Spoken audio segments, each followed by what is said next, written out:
The Velvet Faces. The first time people saw them, it was through the rain. 3 figures, walking slowly up a quiet suburban street, each wearing a mask that looked soft. Not rubber, not porcelain, something closer to fabric, deep red velvet stitched into faces that smiled too wide. They didn't run or sneak. They strolled like neighbors out for a walk. But every time someone peered through their window, the figures would stop and turn, their velvet faces catching the light just enough to show expression. Eyes stitched shut, mouths pulled into perfect smiles. The police said it was a prank. Some viral challenge, maybe. But the second night, one of them appeared at a woman's door. She thought it was her husband at first. The silhouette was right. Same height, same jacket. But when she opened the door, the figure tilted its head, and the mouth on its velvet mask twisted upward, stretching wider and wider until it reached the edges of the fabric. She slammed the door. When officers arrived, they found soft red fibers under the doorknob, like lint from something gently brushed against it. The woman refused to sleep after that. Her security cameras caught nothing but static every night at 2:17 a.m. By the end of the week, every household on the street had seen them, always between 2 and 3 in the morning, always smiling. Sometimes, when the wind blew, their heads would nod in unison, like puppets responding to an unheard song. A man named Garrett decided to confront them. He left his porch light off and waited with a bat by the door. When the knocking came, it wasn't forceful, just polite, rhythmic. He opened it, ready to swing. There were 3 of them, standing perfectly still. The velvet masks were darker up close, almost wet-looking. The air smelled faintly of copper. Garrett shouted, but the figures didn't respond. One slowly raised its hand and touched its own face, and the stitched smile began to open, unraveling thread by thread. Inside was another mouth. Not real, but fabric stretched thin, trembling, trying to mimic laughter. Garrett swung the bat. It passed through air. The figures were gone. All that remained were small tufts of red fabric fluttering on the porch like petals. He moved out the next day. Weeks later, a new family moved in. Their daughter found something inside one of the air vents, a small folded piece of velvet. When her mother opened it, there was an imprint inside, faint but unmistakable. A face. The same stitched smile, the same hollow eyes. Soon after, the velvet faces began appearing in other towns. Security footage from a gas station showed one of them entering the store, walking between aisles, and standing directly in front of the CCTV camera. The footage glitched. When it returned, the figure was gone, and all the products on the shelves were rearranged to form a perfect smile. Witnesses described them differently. Some said the masks were blue or green instead of red. Some said the eyes weren't stitched, but drawn on. But every version agreed on one thing. The velvet faces didn't break into homes. They waited until you invited them. People who opened their doors during those early morning knocks started disappearing. Their houses were left spotless. No sign of struggle, no blood. Only a faint trace of velvet dust, and in some cases, a new mask resting neatly on a pillow or kitchen table. Experts tried to explain it as mass hysteria or coordinated break-ins by a cult.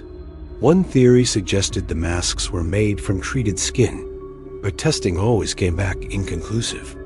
Then came the videos. A construction worker posted footage from an abandoned mall his crew was renovating. Inside, dozens of mannequins stood in perfect rows, each wearing a different velvet mask. The camera panned, and one of them moved, just slightly, enough to show the smile curve upward as the screen cut to black. The worker vanished that same night. Now, there are reports of the velvet faces returning, not walking streets, but appearing behind reflections. Glass doors, turned-off TVs, the shiny surface of your phone at night. Their mouths move, mimicking your own expression, learning how you react to fear. If you stare too long, they start smiling wider than you do. And when you look away, the reflection doesn't always change back. So if you see that flash of red in the corner of your screen, don't touch it. Don't try to wipe it away. Just keep scrolling. Keep watching. That small chill running through you right now? That's them trying to match your pulse. They want to learn the shape of your fear. And when they do, they'll wear it perfectly. Stay close to halfway dark. It's safer here. The velvet faces only copy what they see. The Marionette Men. The first night they appeared, the neighborhood was quiet. Too quiet. Streetlights flickered in unison, throwing long shadows across lawns like something was watching from every corner. Windows rattled in the wind, though the air was still. Inside his home, a man named Ellis couldn't sleep. The sound of creaking floorboards below didn't match the rhythm of his own house. Something moved, jerky, unnatural, not human, not animal. He peered through the hallway crack. 3 figures stood in his living room. Wooden joints at elbows and knees clicked as they shifted. Their faces were porcelain, painted with wide, unsettling smiles. Their eyes, glossy and empty, reflected the dim lamp in a way that made them seem alive. They didn't touch anything. At first, they simply moved, perfectly synchronized, turning in jerks and angles, like dancers performing a show only they could see. Ellis froze. Then the figures stopped abruptly near the staircase. One reached out, its fingers unnaturally thin, brushing against the railing. A single wire snapped quietly, hanging from the ceiling like a forgotten string. By morning, the living room appeared untouched. Furniture in place, lights off, curtains drawn. The only evidence was the wire, thin, taut, and glimmering, as if it had been stretched by invisible hands. The next night, they returned. This time, there were 5. They entered silently through the window, moving as one, like puppets guided by an invisible master. One paused at the crib in the nursery, tilting its head, porcelain smile widening. It didn't harm the child, at least not visibly. But when the parents woke the next morning, the crib had a single string tied to the corner post. The string wasn't frayed or broken. It was tense, as if under constant pull. Neighbors began to notice patterns. Each sighting occurred exactly at 3:03 a.m. The figures never spoke. They moved in jerks, always in sync, always leaving behind wires or strings in their wake. Attempts to catch them on camera failed. Footage showed empty rooms and flickering shadows, brief glimpses of porcelain faces vanishing into thin air. Even the most advanced surveillance systems glitched when the Marionette Men appeared. One night, a delivery man saw them through an apartment window. They were 4 stories up, standing on the balcony. One tilted backward, balancing on its wooden knees as if testing gravity. Then all of them leapt downward, landing perfectly, without a sound. People began moving out. Parents removed cribs. Families installed locks and alarms. Nothing worked. Every report told the same story. The Marionette Men arrived. They performed their silent ritual. They left a string behind, and the sense of unease lingered long after. A couple who stayed said the strings were dangerous. They swore that touching one made them dizzy, disoriented, as if the string pulled at their limbs. Some reported dreams where they moved like puppets, controlled by invisible hands, eyes forced open, smiles pasted across their faces.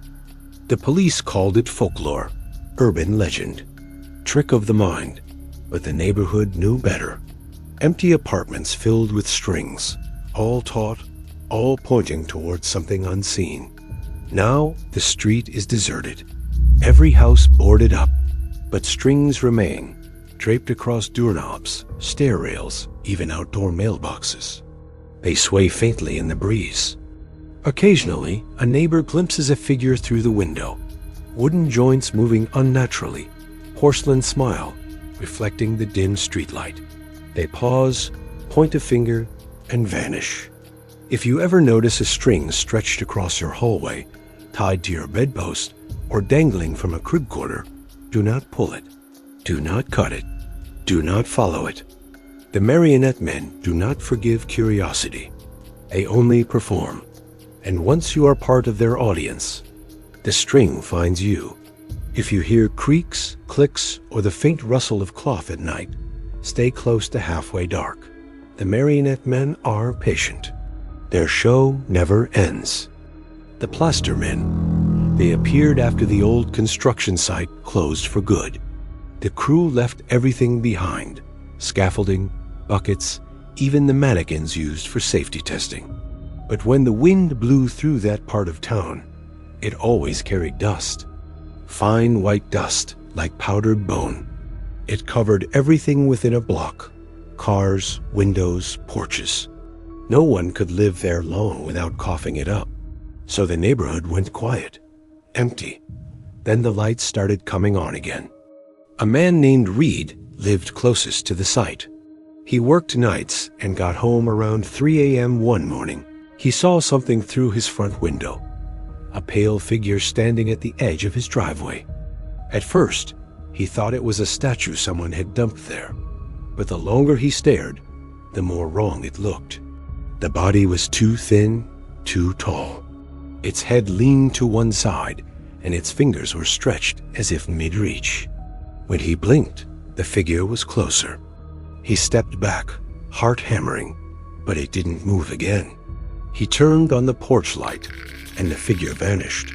All that remained was a small pile of plaster dust, perfectly shaped like footprints. The next day, he found the same dust inside his house, thin trails near the door, streaks along the wall. Something had brushed past, something powdery. That night, he set up cameras. At exactly 2:44 a.m., the footage showed the front door slowly creak open.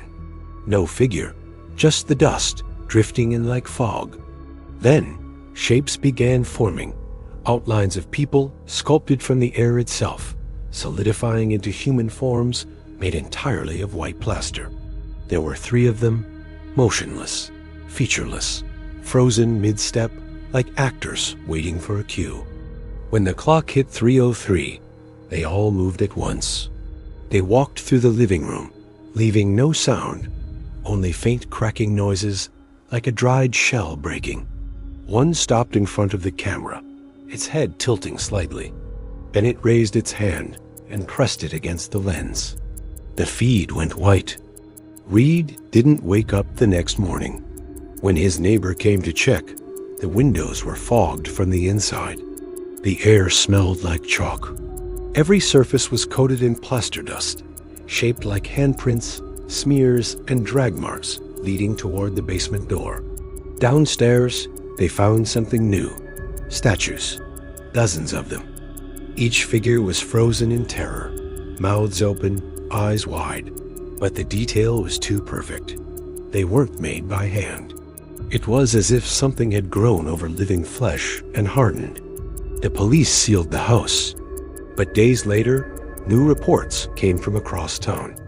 White footprints on porches, chalky handprints on car windows, piles of dust shaped like knees, elbows, fingers, always in threes. People started hearing scratching in the walls. Slow, deliberate scraping, like someone smoothing plaster from the inside out. A few homeowners swore they saw pale shapes standing at the end of their hallways, blending into the paint. One woman tried to photograph them. When she looked at her phone, her own skin was white, chalky, cracking. She dropped the device, screaming. By the time paramedics arrived, her entire body was rigid. She'd turned solid, every inch of her coated in plaster.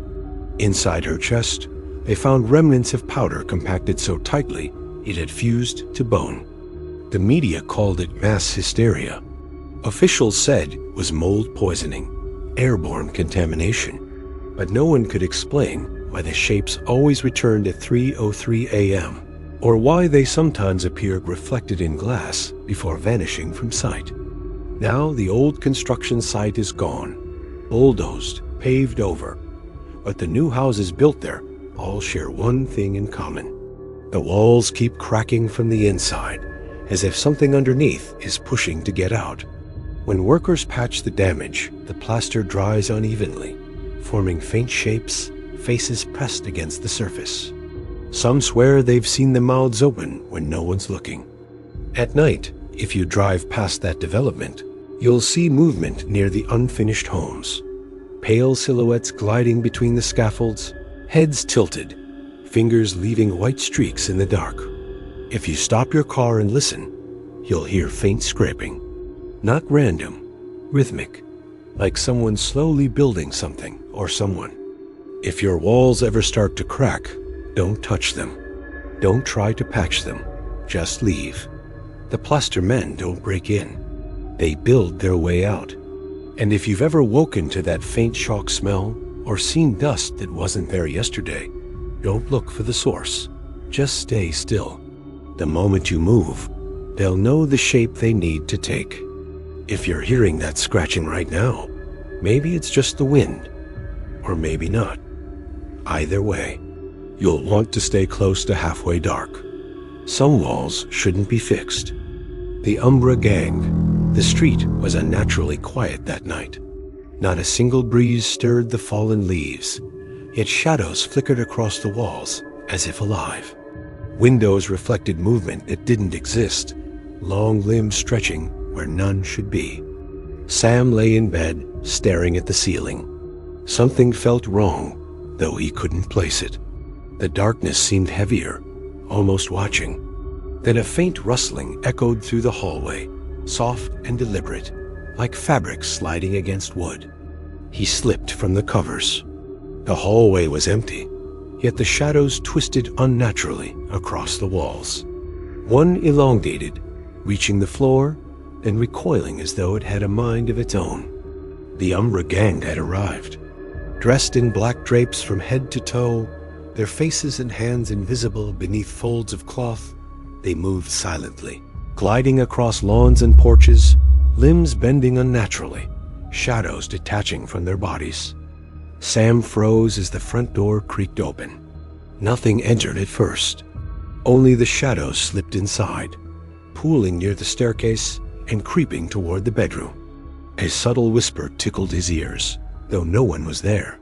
"Stay still, watch." The words were faint but clear, echoing in the corners of the room. The shadows stretched along the walls, moving independently from any source. Chairs lifted slightly, books slid from shelves, and the rug rippled without a breeze. Each movement was synchronized, as if the house itself obeyed the Umbra gang. Sam tried to scream, his voice caught in his throat.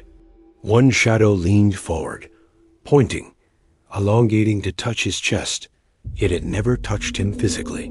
The cold pulse of unseen contact made him stumble backward. By morning, everything was in place, mostly.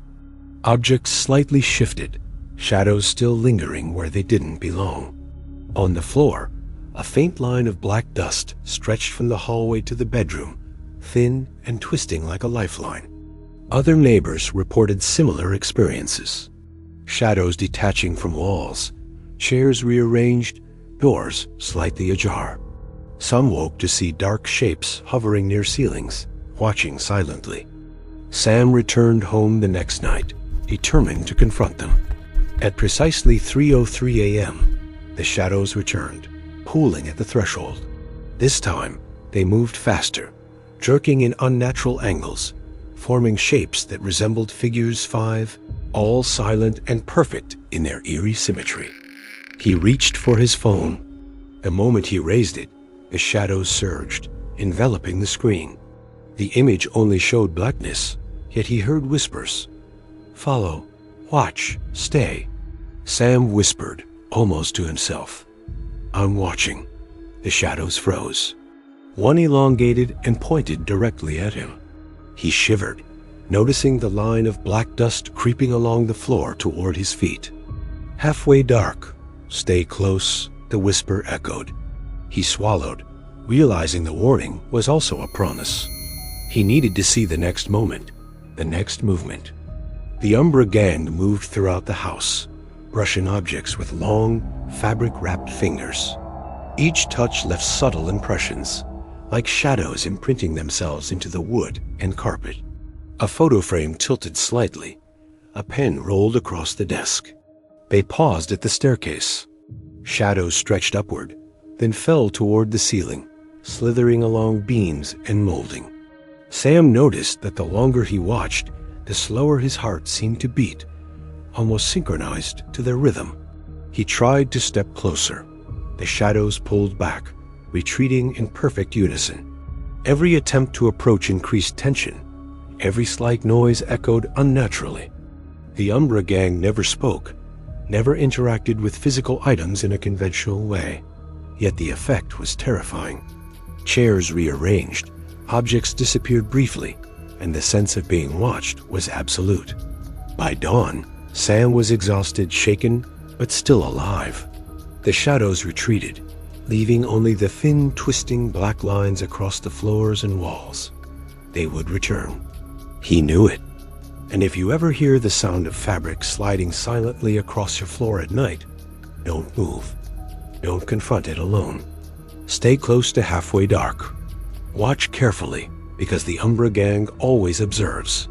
The more eyes on them, the slower they are. And every second you survive counts. The Faceless Tailors. The neighborhood had never felt empty before. Streetlights flickered in unusual patterns, one after another, as though signaling something through the darkness. Dogs refused to bark. Even the wind seemed to hesitate before moving. Claire woke at 2:58 a.m. to a whispering sound. Not voices exactly, but the soft brushing of fabric against skin, sliding across the floor. She sat up, heart hammering, straining to see through the darkness. By the window, 3 figures stood outside. No faces. Not blank masks, not painted ones. Just smooth, featureless flesh beneath stitched hoods that looked impossibly human. They moved like marionettes, limbs bending at unnatural angles, gliding instead of walking. Claire froze. One raised its hand and gestured toward the house. For a heartbeat, she imagined screaming, but her voice refused to come. The figures didn't knock. They didn't speak. They waited. In the morning, Claire discovered her closet altered. Jackets zipped differently, seams stitched tighter. Shirts fitted unnaturally snug. Small, thin threads ran across her skin, almost invisible, like a subtle mapping of her body. Other neighbors noticed changes too. Jackets found with subtle new stitching, scarves perfectly mended but slightly altered. People began waking with tiny impressions under their skin, faint lines tracing unseen scenes. No one saw the Faceless Tailors enter. No cameras captured them. Even motion sensors remained silent. The soft brushing sound always vanished when anyone tried to follow it. By the end of the week, more sightings occurred. The hoods appeared at doors, windows, and alleyways. A neighbor described the figures floating silently across rooftops, moving in unison, limbs jerking slightly, perfectly synchronized. Claire stayed awake one night. At exactly 3:03 a.m., she heard the whispering return. The hoods had entered her room. They moved over the furniture, brushing past her with soft, silk-like fingers. Each step left behind faint impressions of threads, looping across carpet and walls. One paused at the edge of the bed. Claire felt a chill. Its featureless face tilted slightly, and a single word formed in her mind. Perfect. Her shirt lifted slightly, and she realized the stitching had extended into her skin. She gasped. The figure glided back and disappeared, leaving faint lines tracing her arms and chest. The next night, the figures returned, now 4 in number. They moved faster, more deliberate, brushing against doors, windows, and hallways. A small wind carried the sound of sewing, quiet but persistent. It was impossible to escape, impossible to ignore. Every touch of the threads brought a subtle change. Skin tightened slightly, fingers reshaped, collars realigned. clothes altered so perfectly they felt fused to the body. And the more they watched, the more precise the stitching became. Claire's neighbor, a man named Desmond, tried recording the figures. Cameras malfunctioned. Footage slowed unnaturally, skipping frames. Microphones captured only static, with faint whispers beneath. Follow, bend, fit. When someone else arrived to help Claire, they noticed subtle changes in her posture and movements. She didn't speak often, and when she did, words seemed measured, deliberate.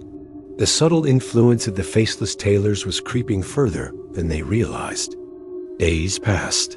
Some residents attempted to leave the neighborhood. Others hid in their homes. But the Hoods always appeared at night. They didn't take possessions, didn't steal valuables. They altered, corrected, and observed. One night, Claire's younger brother tried to fight them. He grabbed a lamp and swung. The figure paused, tilted its head, and the threads pulsed along his arm. When he looked down, the lamp had folded neatly on the floor, metal bent and smooth as if handled by invisible hands. The realization hit. Resistance only drew attention. Every move, every gesture, became part of their silent observation. By the end of the week, all houses had traces of threads, faint impressions running along walls, ceilings, furniture.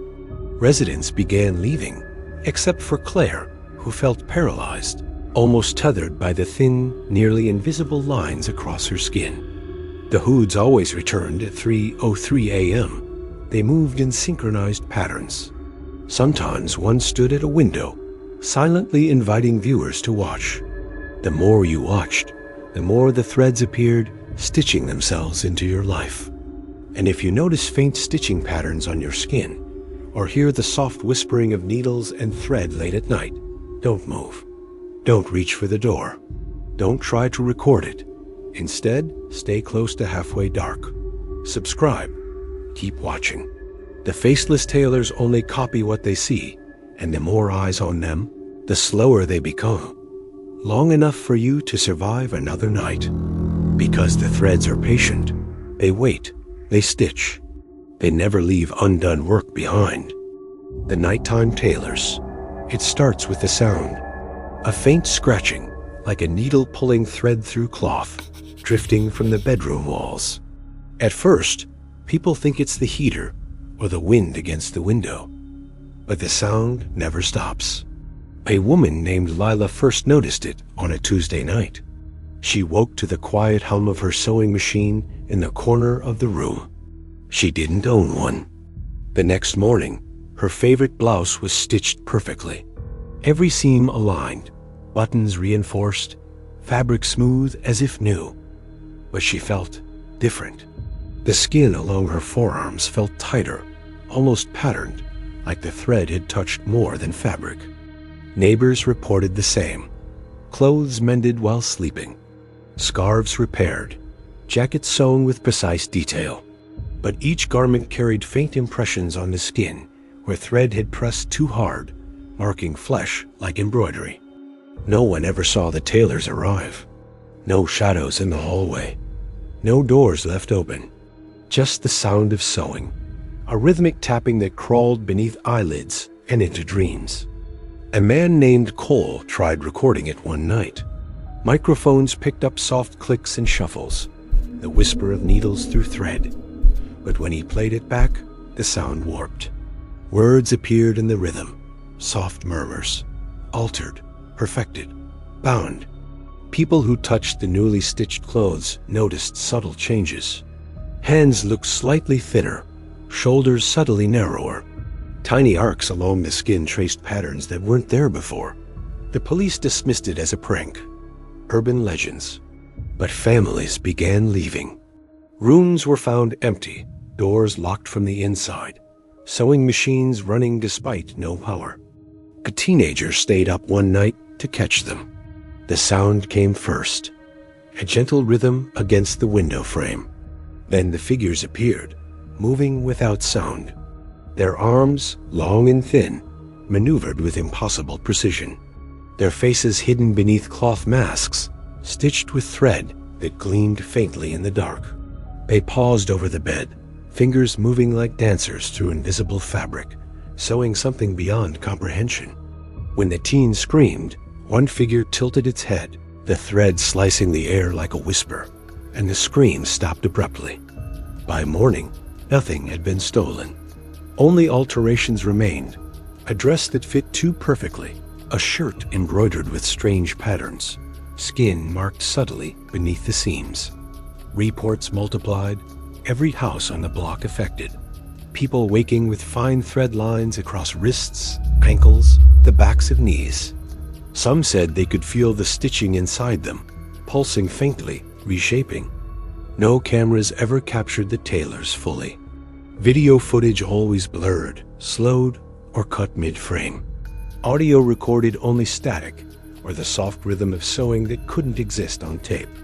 Neighbors who resisted leaving the area developed odd patterns in sleep, hands moving automatically, fingers twitching as if guiding invisible needles.